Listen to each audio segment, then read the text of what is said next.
Even the greatest was once a beginner. Don't be afraid to take that first step. Even now, beginning comes from something other than beginning's end.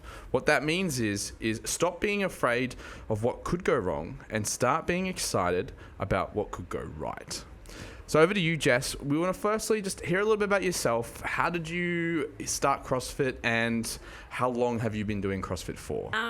So I've been doing CrossFit for 6 years now.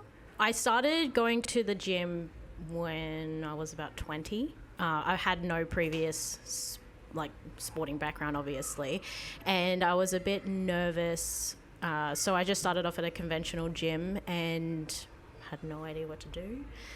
I had Tyler help me along that way, and then leading into, because he did CrossFit, therefore he introduced me to CrossFit, and that first session was the hardest thing of my life. I'm pretty sure I cried after the first class that I ever did because I felt so unfit and it was just a whole nother world. And I think I tried it because I knew it was going to challenge me, but I didn't realize to the extent it would challenge me. Obviously, the struggles with starting CrossFit. What is your biggest challenge been so far when it comes to CrossFit? I think that it scares people. Everyone's just fit. Everyone looks fit. And I think that it was definitely mental, and that's something that I struggle with to this day. It's common. People fall into the trap of comparison rather than aspiration. When you start doing CrossFit, obviously it's really good to have goals and where you want to progress, I guess, in what area. But when I first started, I didn't have anything and I just kind of started, and therefore I was comparing myself to other people who had been doing it for years. And I've never had, again, no sporting background. So I'm trying to compare myself to the person who's the same age, but they've been doing it for 6 years and also did sport in school, to me, who did nothing and then decided to just do it one day and had no background.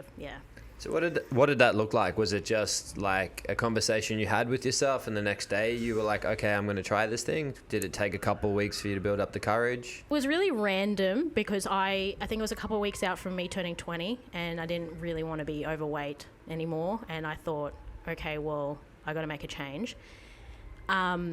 I had to obviously push through a lot of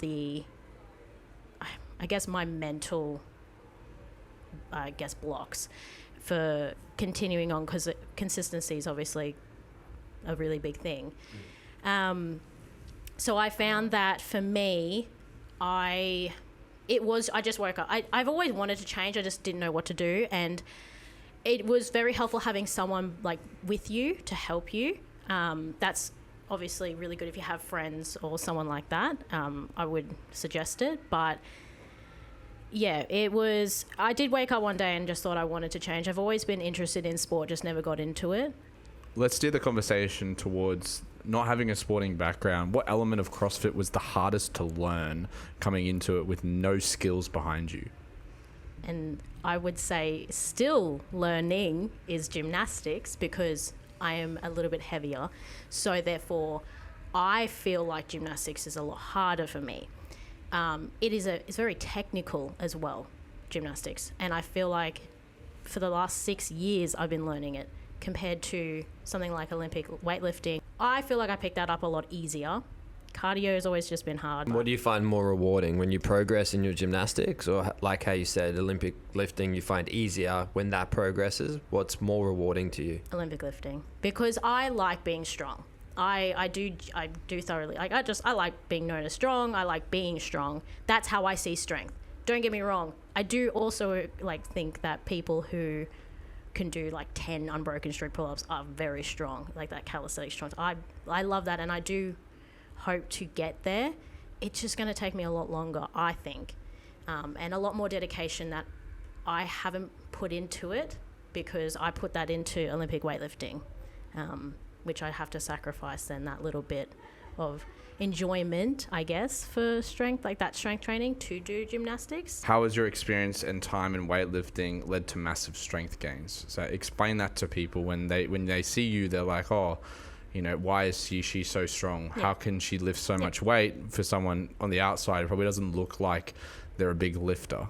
Yeah, okay. So I I did Olympic weightlifting, like a cycle, for about a year. This was during COVID because we obviously didn't have gyms. That's all we focused on was Olympic weightlifting. Well, that's what I focused on. And yeah, that's how I definitely gained a lot of my strength. I also think as well, people forget, like, I've been doing this for 6 years, so I've just been constantly focusing on strength. I always have strength in my program no matter what, because I do enjoy it. It's the part of CrossFit I enjoy the most is strength. So I always make sure that I do it as part of my program. And also where I found I made the most strength gains was when I actually started eating properly, and I actually started eating more, because when I did lose all that weight, I was at such a massive deficit for so long. I was at that deficit for about 2 years, and then COVID hit, and I decided to start eating normally, or I guess more calories. I did put on fat, but I also gained so much strength within that time, I found anyway. Yeah, it's interesting because it's, even for someone like myself who's been doing it even longer than you, very similar change. So, I mean, Ty and I both have been doing it for a very long time, and we tidied our food up, and same thing, all of a sudden you got more out of training. It wasn't necessarily the training that was the problem, it was the outside stuff that we were doing. Yeah, exactly. You know, obviously I always try to find improvements. Like, I always try to improve every single day. So I always try to make sure I sleep properly and things like that. And when I started doing, like, focusing on that a lot, that's when I knew that, well, that's when I saw a lot more results at the end of the day. I'd say, to follow up on that point, like, a lot of people have, especially, this is my big thing with training, is everyone will always lean towards what they're good at. So as soon as you become good at something, let's say, for example, like Michael's at the moment, you know, he's really good at CrossFit in general. So he'll be good at everything, right? Everything. So he will continue to do everything until one thing starts to kind of separate itself from the others. And then, yeah, let's say, for example, strict press. He notices, oh, wow, like, strict press is actually what I'm good at. When it gets to class, we do the 1 RM strict press. I have the bigger numbers over everyone. And that gives him that inherent confidence over other people. And then he starts to try and prioritize in his own training because people give him compliments. They're like, wow, Michael, you're so strong at strict press. What does Michael want to do? He wants to get stronger at strict press. So inadvertently, a lot of people end up putting a lot of their chips into that one basket that is actually making them the most, not even just like physical adaptations, but mental adaptations. Yeah, and something that you need to remember is that's also the least rewarding in terms of progress and moving forward. So getting better at something that you're already good at gives you a good feeling, but it might not inherently improve the things that are going to help you move forward in life. So the reason a lot of that happens is because you're not exactly going through the adversity and the challenge that comes from the movement that you're not good at. Okay. So I've got a counter. Sorry. there is a counter. Yeah, it's needed. You have to have that positive reinforcement because make your bed in the morning. Why? Complete an easy task. Makes it easy to take on harder tasks. Yeah, and I think that for both of you too, you're obviously like quarterfinals athletes. You're athletes. You know, and I definitely do not classify myself an athlete, but you have to find fun in training in some way. Like, there's a reason why people come to the gym. Yes, obviously to get better, and that is a big thing. But for me, sorry, this is not like I'm not trying to argue it. It was just more that I think for some people, if you get to do that fun thing, that one fun thing that you really enjoy and get a benefit out of it, I think it'd be better than coming in and getting beaten down every single day. Like, I think it's more of a motivator for more people, general people, to come to the gym. Not like you guys. Obviously, you guys find that in your weaknesses more so. And I think it's good to recognize what you're weak at and do try to work on it, because obviously you want to improve that. But I also enjoy lifting, and I enjoy doing it in class. I enjoy being like a stronger lifter because it obviously makes me happy. So when I come to the gym, I know, okay, I'm going to get something good out of this class regardless. And there's always a pro and a con to that, because it's like the one thing that you said that it is true, it drives consistency. People are more consistent when they're good at something. But then the other side of it is it can also reduce consistency, because you will then become so good at something that progression becomes marginal. Then you don't see progression for a very long period of time. And then instead of getting that beat down feeling you get daily from a short-term period of time on the sense of like, oh, I'm not very good at pull-ups, but I'm getting smashed at pull-ups. Everyone's already on the run. I'm still on my set of pull-ups. Now it's like, I haven't PB'd my snatch in 3.5 years.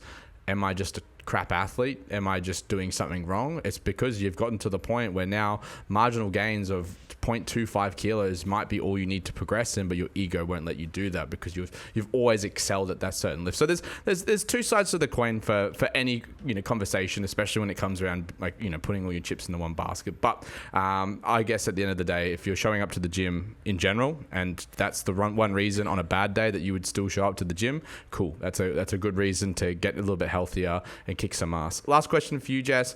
Just what are your goals when it comes to training moving into the near future? Well, I'm doing the Jacked for June challenge, so that's what's taken up a lot of my main focus when at the gym. Specifically, I'd like to drop some more like body fat and see some aesthetic like changes. So that will be interesting. I'm enjoying hypertrophy training because I've never done it before. Compared to strength, that's something that I have to find the difference between when you program something like 3 sets of 12 at 8 RPE. I think, oh, I have to go heavy, and then I struggle. But I think, yeah, that's just been a struggle. Sorry, I just had to add that comment in there. Yeah, that's cool. And I think like some key takeaways for some of the listeners, if you just think about a couple of things that we touched on there. So we spoke about how you like your strength side of training. If I just think about the story you've just told us, all right? So most of your progress that you achieved and you got came from making that first decision to do something you had never done before or been good at.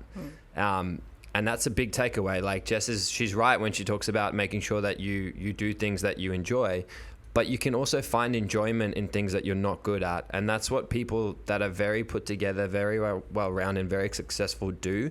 They manage to find the enjoyment in the tasks that other people don't find enjoyment in.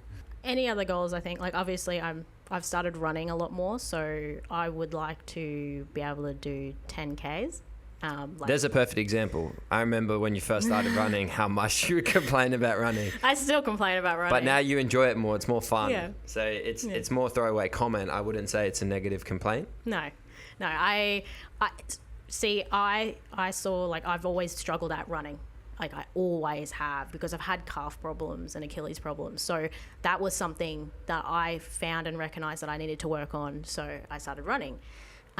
Yes, I still have my gymnastics that I heavily need to work on, but that will probably come next. It's like I'm prioritizing one thing at a time. I feel like I've, in the past, always had too much on my plate. I've always wanted to get better at everything all at once. But I knew that obviously it's kind of one thing will just, I guess, progress a little bit more than the other if you focus on it. Yeah, it's controlling your dials, it's triaging, picking one thing at a time. It's a perfect way to progress. Well, I think that covers off very well nicely Jessica Chaidee and her not only experience when it comes to CrossFit, but a bit of her struggles around not having a sporting background, but still able to progress relatively quickly at what a sport that would seem that having a good background in something would give you a hefty advantage. One of the other points I want to put across is anyone who doesn't have a sporting background, in my opinion, has a better advantage to anyone who does, is because they have A, no bad habits that they've had ingrained from other sports or other modalities, and B, they're probably more likely to have less injuries coming in. So even if you haven't got a sporting background, it doesn't mean you shouldn't try at least getting into some fitness, but we would always recommend CrossFit because it's the best balance of fitness over broad times and modal domains. So that's going to cover off episode 30, Jessica Chaidee.